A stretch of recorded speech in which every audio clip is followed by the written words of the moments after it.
James Brown walked onto the Apollo Theatre stage in 1958, and before he could even start performing, the crowd started chanting, "We want Richard!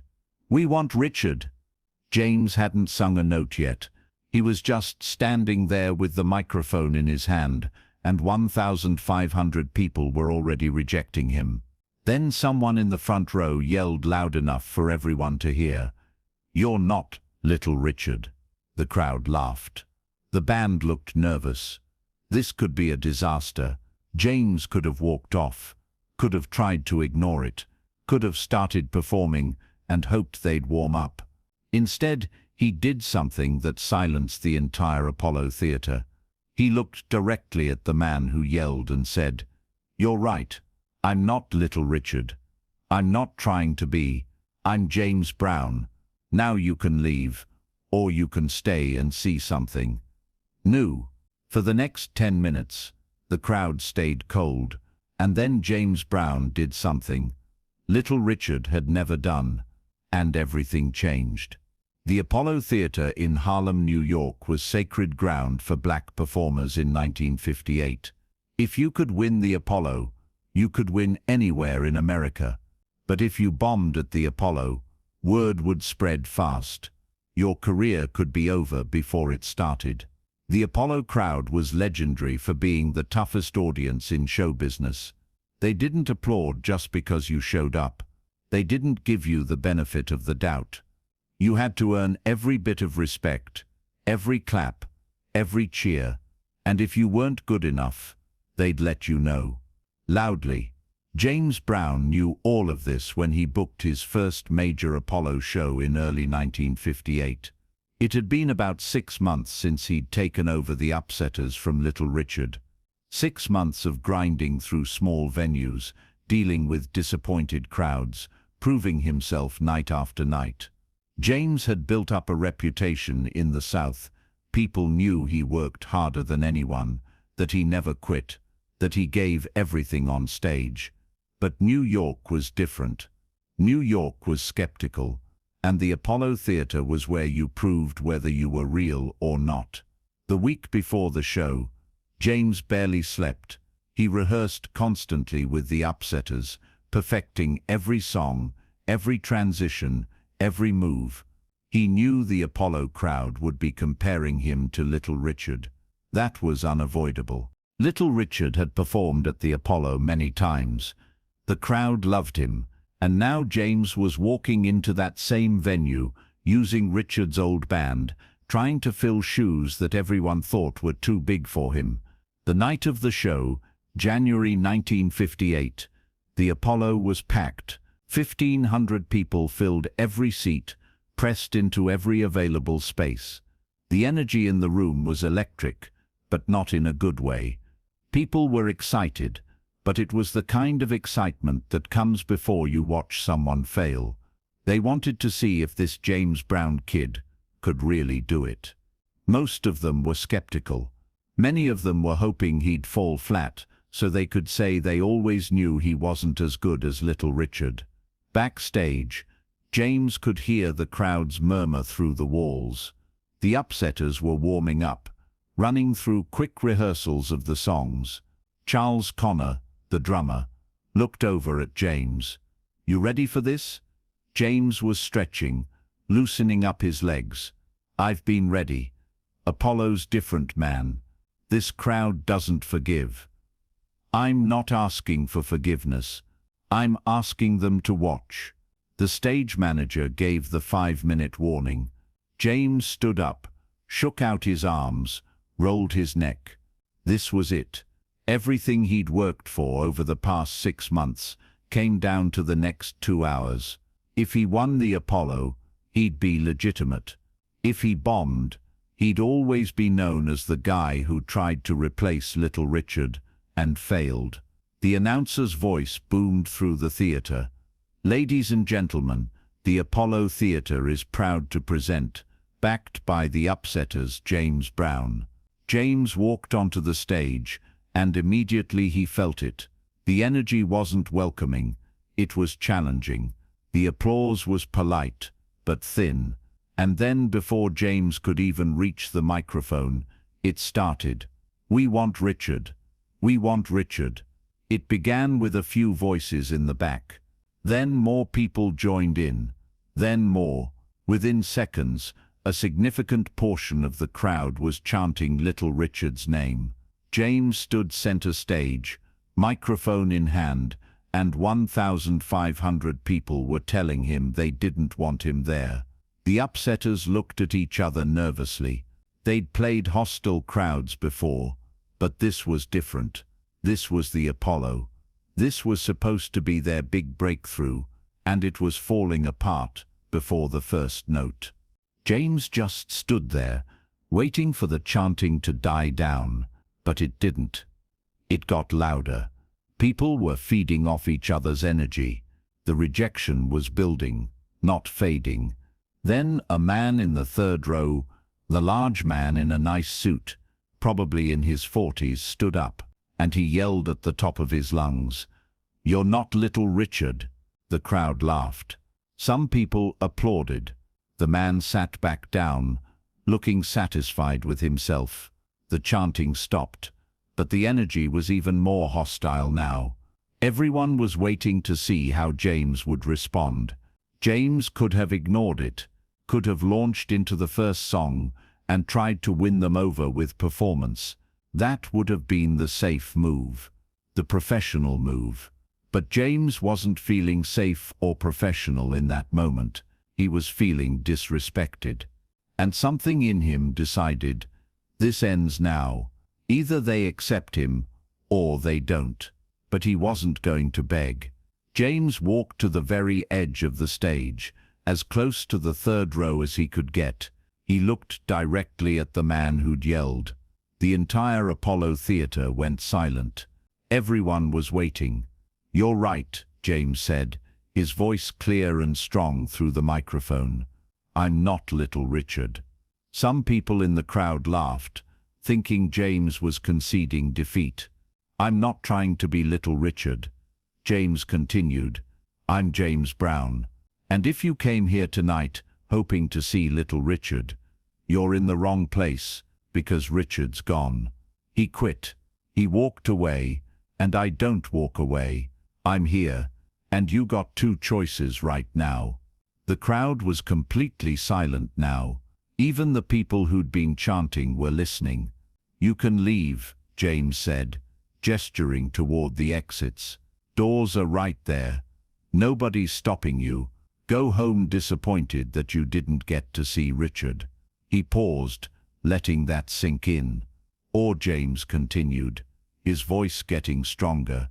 "You can stay, you can sit down, and you can see something new, something Richard never gave you. Your choice." For about 5 seconds nobody moved. Then one person in the back stood up and walked out. Then another, then a few more. Maybe 10 people total left the theater. James watched them go, not flinching. The man in the third row who'd yelled didn't leave. He stayed in his seat, arms crossed, face skeptical, like he was saying, "Okay, prove it." James turned to the upsetters and nodded. The band kicked into the opening of Please, Please, Please, and James started to perform. But the crowd stayed cold. They weren't booing anymore, but they weren't giving him anything. They were just watching, waiting for him to fail. For the first 10 minutes, James gave everything he had, singing, dancing, working the stage, and the crowd barely responded. Polite applause after each song. Some people were talking to each other. A few looked bored. This was James's nightmare scenario. He'd confronted them, made them choose, and they'd chosen to stay and watch him fail. The band could feel it, too. They were playing well, but the energy in the room was dead. James finished Try Me and looked out at the crowd. He was sweating already, breathing hard, and they were sitting there like they were watching paint dry. He could see the man in the third row looking at his watch. That's when James made a decision. He'd been performing like James Brown. the careful professional. Time to perform like James Brown, the desperate kid from Augusta, who'd do anything to survive. The band launched into Night Train, one of their high-energy numbers, but instead of singing it the way they'd rehearsed, James started improvising.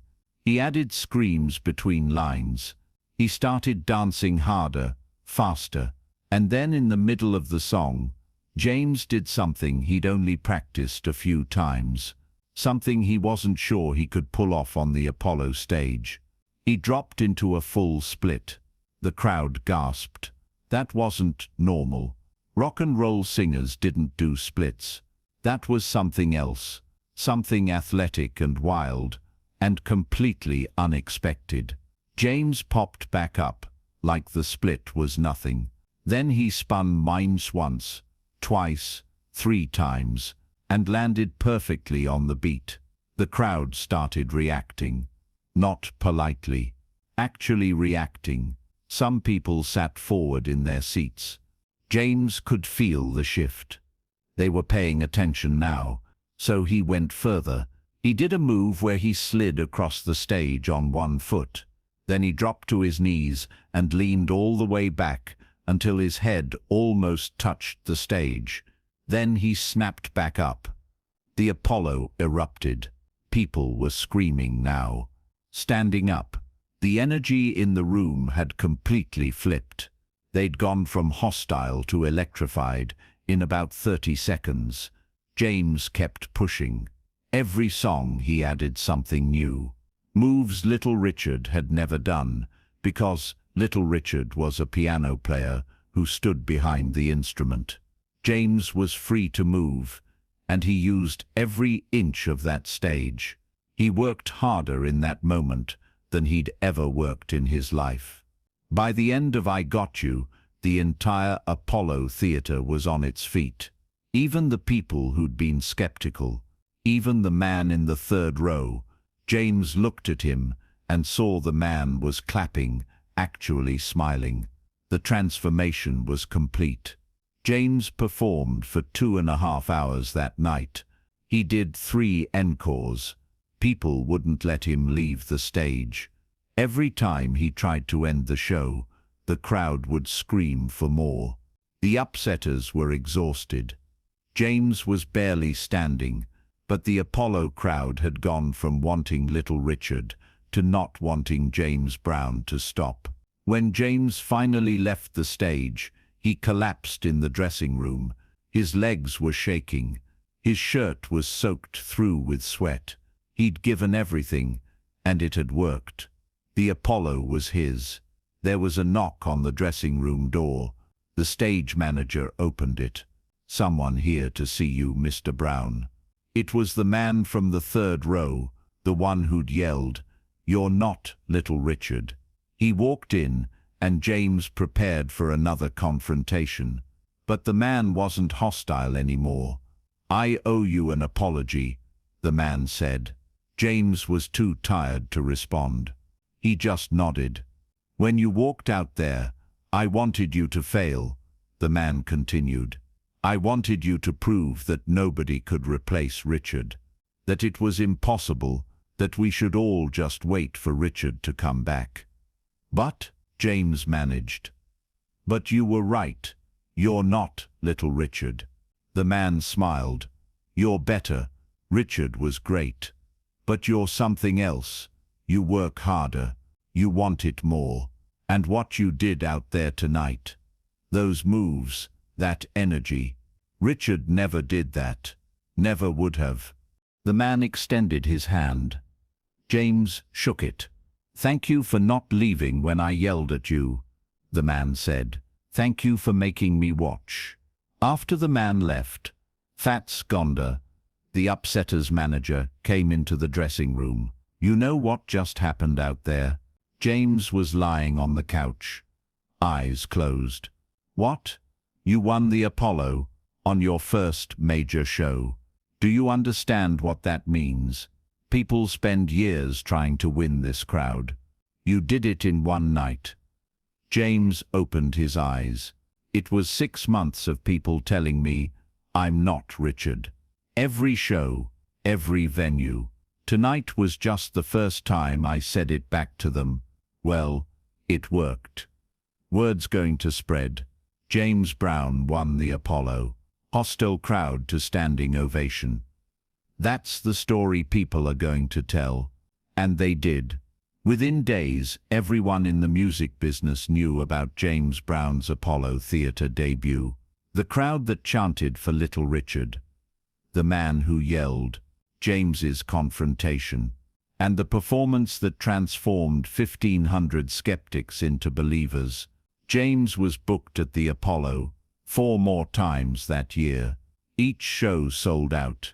And each time, the crowd came to see James Brown, not hoping for Little Richard, not settling for a replacement, but actively wanting James, the kid from Augusta, who dared to say, I'm not Little Richard, I'm James Brown, and then proved it.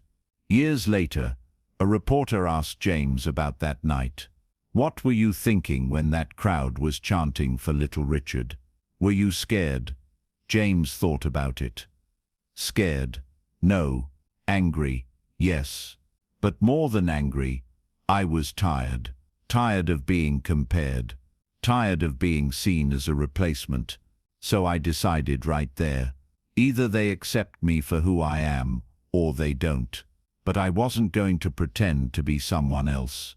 I wasn't going to apologize for not being Richard. I was going to be James Brown. And they could take it or leave it. And they took it. Eventually. But they made me earn it. And that's fine. The Apollo doesn't give you anything for free. You have to prove yourself. And that night, I proved myself. The man from the third row, whose name was Marcus Williams, became one of James's biggest supporters. He attended dozens of James Brown shows over the years, and he'd always tell people the same story. I was the guy who yelled, "You're not Little Richard" at the Apollo in 1958. And I was right. He wasn't Little Richard. He was better. And I'm glad he made me stay and watch. The Apollo Theatre show in January 1958 became a turning point for James Brown. It was the night he stopped being the guy who replaced Little Richard and became James Brown in his own right. The night he looked a hostile crowd in the eye and said, "Accept me or leave." And they stayed. The night he worked so hard that even the people who wanted him to fail couldn't deny what they were seeing. And it all started with 5 words from a skeptical man in the third row. "You're not Little Richard." To which James Brown responded with 5 words that defined his entire career. I know, I'm James Brown.